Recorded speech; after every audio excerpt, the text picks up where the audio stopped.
5 నిమిషాల్లో few minutes లో ఇట్లా వచ్చే అవకాశం ఉంది, అలర్ట్ గా ఉండండి జాగ్రత్త అని ఫోన్ మెసేజ్ వస్తుంది. ప్లస్ సిటీ మొత్తం సైరన్ వస్తుంది. ఓకే, ఎంతసేపు మోగుతుందండి సైరన్? బికాస్ కొంతమంది పనులు మీరు ఇందాక ఒక మాట అన్నారు, ఇయర్ ఫోన్లు పెట్టుకుని ఆ సైరన్ వెనక ఇబ్బంది అయిందని చెప్పి. సో ఎంతసేపు ఉంటుంది? ఒక 1 మినిట్, 1 మినిట్ కంటిన్యూస్గా. ఓకే, అంటే పర్టికులర్ లొకేషన్స్ ఉంటాయండి బంకర్లు కూడా సేఫ్ కాదు, అక్కడి నుంచి కూడా మేము సేఫ్ లొకేషన్స్ పంపించే ప్రయత్నం అలాంటిది ఏమైనా ఉంటుందండి? లేదు, ఇంకా బంకర్ల కన్నా మించిన సేఫ్ ప్లేస్ లేదండి. ఓకే, బంకర్లో సేఫ్. అంటే ఒక బంకర్లో ఎంతమంది పట్టచ్చు ప్రస్తుతం మీరున్న బ్లాక్లో? అంటే అది ఇక్కడ ఏంటంటే ప్రతి బిల్డింగ్ కు బంకర్ ఉంటుంది, ఆ బిల్డింగ్ కెపాసిటీ బట్టి నిర్మిస్తారు. ఓకే, ఇప్పుడు 10 అంతస్తుల బిల్డింగ్ ఉందా, 5 అంతస్తుల బిల్డింగ్ ఉందా, 2 అంతస్తుల బిల్డింగ్, దాన్ని బట్టి ఉంటుందండి.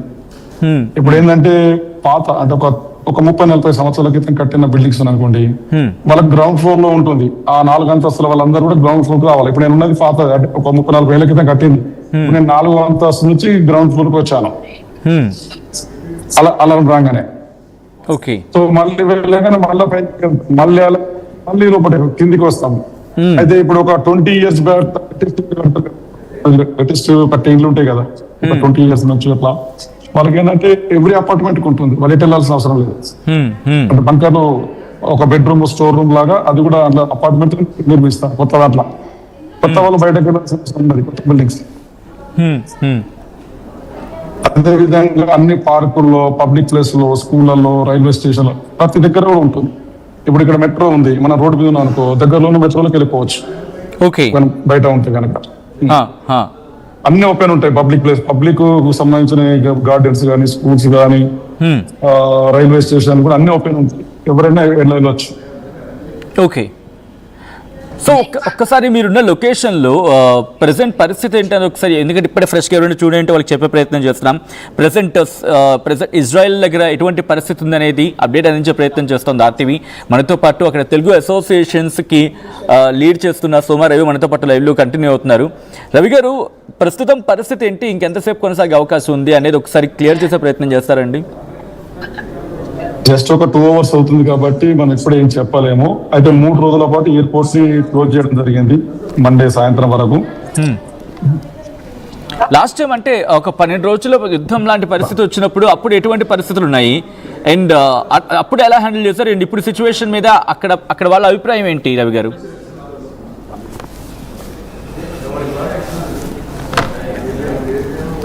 ఖచ్చితంగా ఇది ఎన్ని రోజులు వెళ్తుందో చెప్పలేమండి.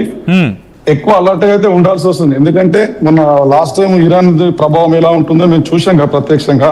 అవును, దాదాపు 20 years నుంచి ఇజ్రాయెల్ లో ఉన్నాను.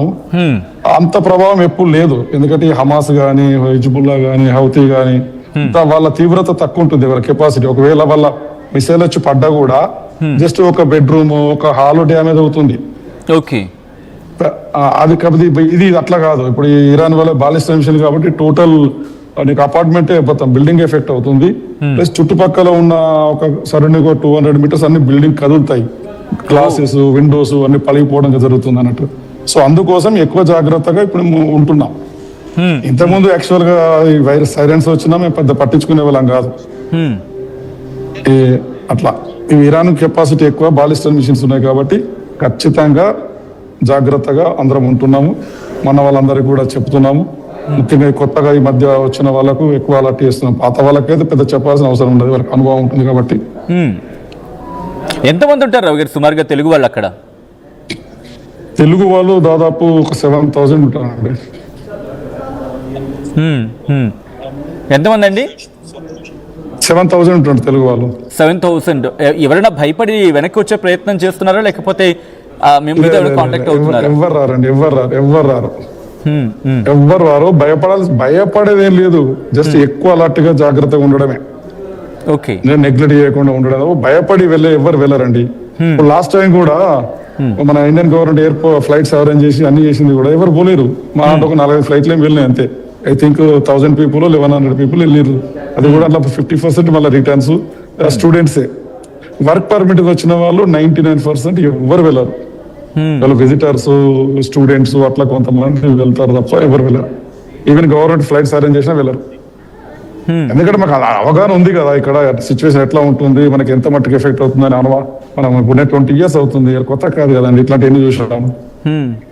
భయం ఏదా అండి రవి గారు? భయం ఏం లేదు, జస్ట్ ఇప్పుడు మాకు ఇక్కడ ఉన్న మేము ఇక్కడ భయపడుతున్నాం, అక్కడ బాంబులు పడుతున్నాయి లేదా మిసైల్స్ పడుతున్నాయి అంటే మాకే భయం అనిపిస్తుంది. సో అక్కడ తెలుగు అనిపించదా అండి? లేదు ఏ భయం, నేను రోడ్డు పైన ఉన్నాను, ఇప్పుడు రోడ్డు పైకి వచ్చాను, రోడ్డు మీదనే ఉన్నాను, భయం ఏం లేదండి.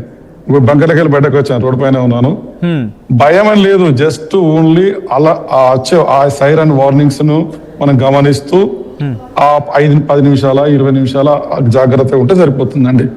అంటే సైరన్ వార్నింగ్ ఎలా వస్తుందండి? మిసైల్ మీ అంటే ఇజ్రాయెల్ ఎయిర్ లోకి ప్రవేశించిన తర్వాత మీ వరకు వచ్చి ఢీకొట్టడానికి టైం పడుతుంది కాబట్టి ఆ డ్యూరేషన్ ఆఫ్ టైంలో మీకు అలర్ట్ పంపించడం జరుగుతుందండి. ఇప్పుడు ఎక్కడైతే ఇప్పుడు ఫర్ ఎగ్జాంపుల్ ఇరాన్ ఉందండి, ఇరాన్ నుంచి వాళ్ళు మిసైల్ వదిలినరని వీళ్ళకి అర్థమవుతుంది కదా. సో అది ఎంత స్పీడ్ లో వస్తుంది, ఏ దిశలో వస్తుంది దాన్ని అంచనా వేసి ఇంత టైం లోపల ఈ ఏరియాలో పడవచ్చు అని అంచనేసి ఆ